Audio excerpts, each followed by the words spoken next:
Hello viewers, welcome to International Talks.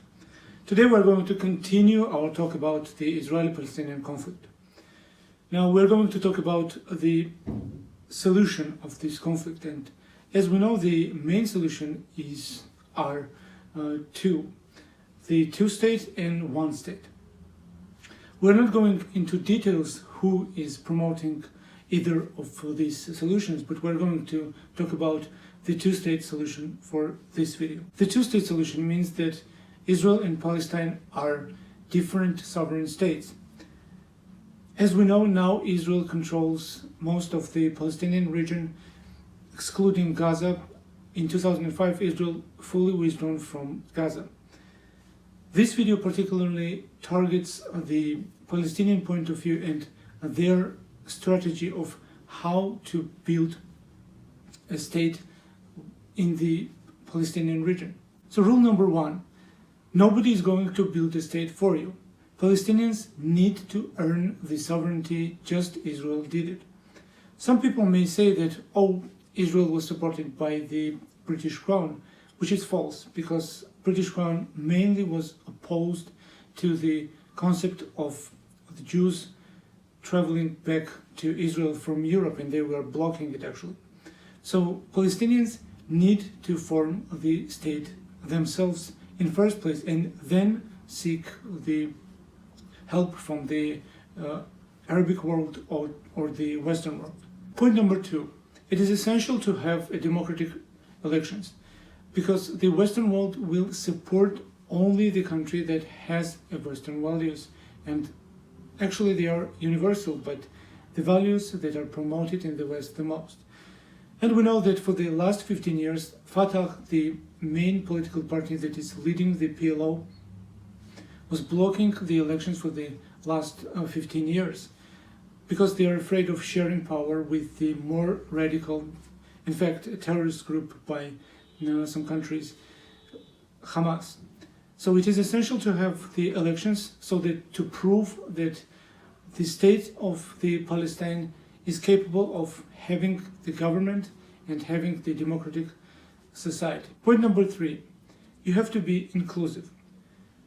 We have to remind ourselves a little bit of history. Menachem Begin in 1970s, the leader of the right-wing Irgun, who was thought to be the most radical group, started to include the Mizrahis, the Middle Eastern Israelis, into the government of the new founded state of Israel, because the overwhelming government by the Ashkenazis was not as representative. So Palestinians need to do the same. They have to have the elections, reminding about the point number two, in order to include all of the Palestinians that want to build a state. So they basically have to reunite with the more radical wings, thus making them less radical. And then they have to include Israelis as well that are living in the West Bank, just as Israel included over 2 million Arabs that are living as full citizens in the state of Israel.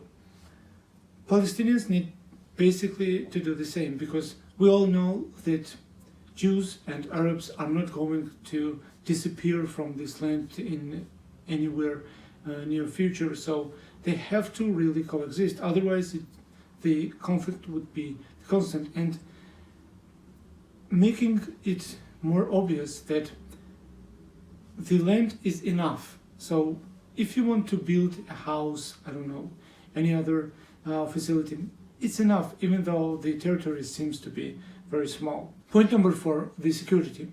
Palestinian state needs to show that it is capable of maintaining the security, not only in the West Bank, but in Gaza as well. So under the Oslo Accords, it is divided into three main areas: the West Bank, Area A, B, and C. Now we know that Area C is controlled by Israel fully, and the Israeli military forces, the IDF. But Palestinians need to make their presence more vivid, thus putting more resources into building the new security forces that are maintaining the security. This means that it will be very unpopular, because this means that you have to crack down on people who are radical, and it is very hard to crack down on someone who is in your family, basically. But it needs to be done in order to ensure the security in all of Palestine. Point number 5, the international support. The aforementioned steps will ensure the international support, as the international community will see the steps done by Palestinians to build a sovereign state. Otherwise, it just talks about ephemeral ethnic cleansing, apartheid, or genocide, which is not going on. In order to see a vivid example of ethnic cleansing, we need to see a drastic decrease of numbers of Palestinians that are living in the region, which is not the case. And in order to see an apartheid, we have to have a united state, which means that it has to be Israel or any other state to have apartheid in a state. Otherwise, it's just a nonsense, because vividly, the non-citizens will not be granted the same rights as the citizens of the country. And it is true for any country, not only Israel. So talking about these points will have no effect, and it does not have effect, as we already seen. And you will have to use to the reality of the international politics as well. Next step would be utilizing the democracy of Israel in your favor. Israel is a democracy, so you can appeal to the democratic institutions of Israel.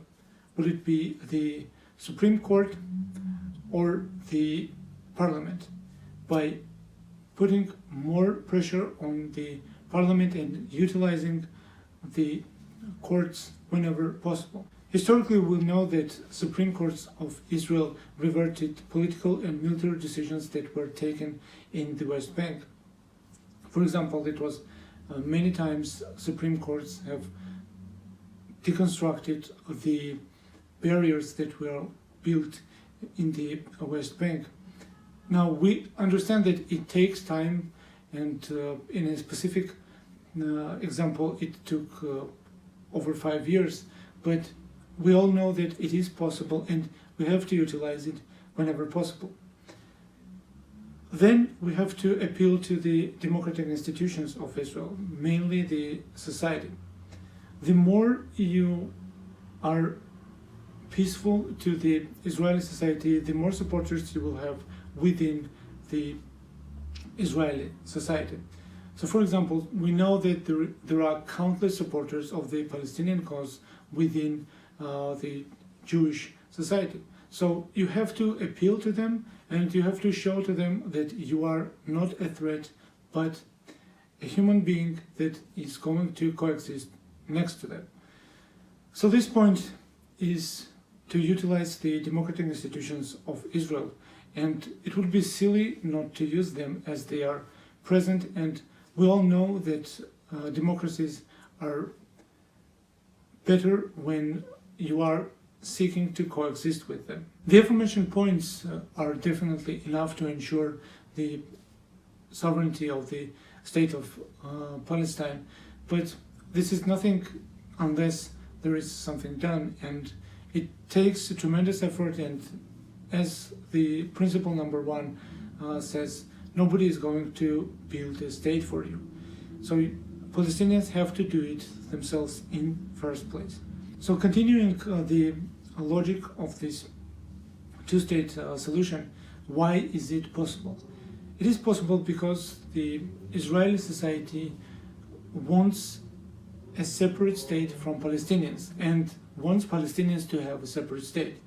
They are generally, I would say, afraid of being in a minority, because if we add the numbers of Arabs that are living in the region, there are exceeding the numbers of Israelis, because right now it is 7 million Israelis and Jews, and over 9 million Arabs that are living in the region. So it would make Jews the minority, which they are very afraid of. And this kind of strategic view will also help the cause of the sovereign Palestinian state. The biggest problem of the two-state solution is that Palestinians themselves are skeptical of it. They think that the two-state solution is not feasible because of the overwhelming control by the Israelis.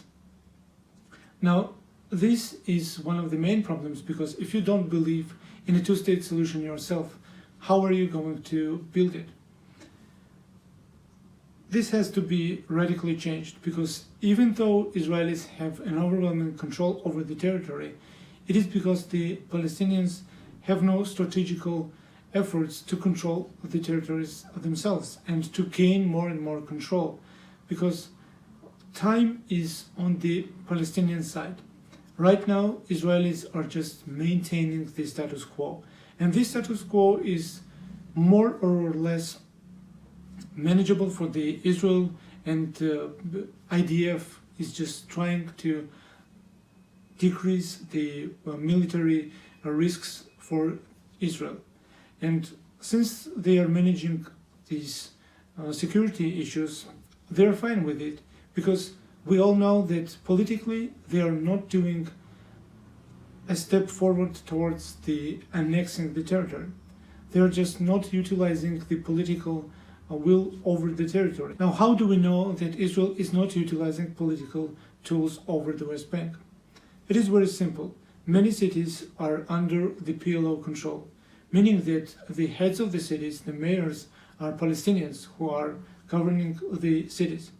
If Israel wanted to annex the territory and to utilize the political force over it, there would be no elections and there would be no Palestinian mayors in this territory. Now, could they prevent it? Does Israel has such capabilities? Yes, but they are not utilizing it, which means that there is a gap that is favoring Palestinians to use it. At the end of the day, I think that two-state solution is very much possible, but just as anything, when it comes to building a state, takes time, because it's a strategic view, and since we know that Palestinians have expressed their will to build a state only in 1960s, before that there was basically no political will, it takes time for this view to be accomplished. I hope this video was interesting. It was just my take on the two-state solution of the Israeli-Palestinian conflict, and just as I've mentioned, nobody is going to build a state for you, and it is up to Palestinians at the end of the day to build the sovereign state of the Palestine. Until next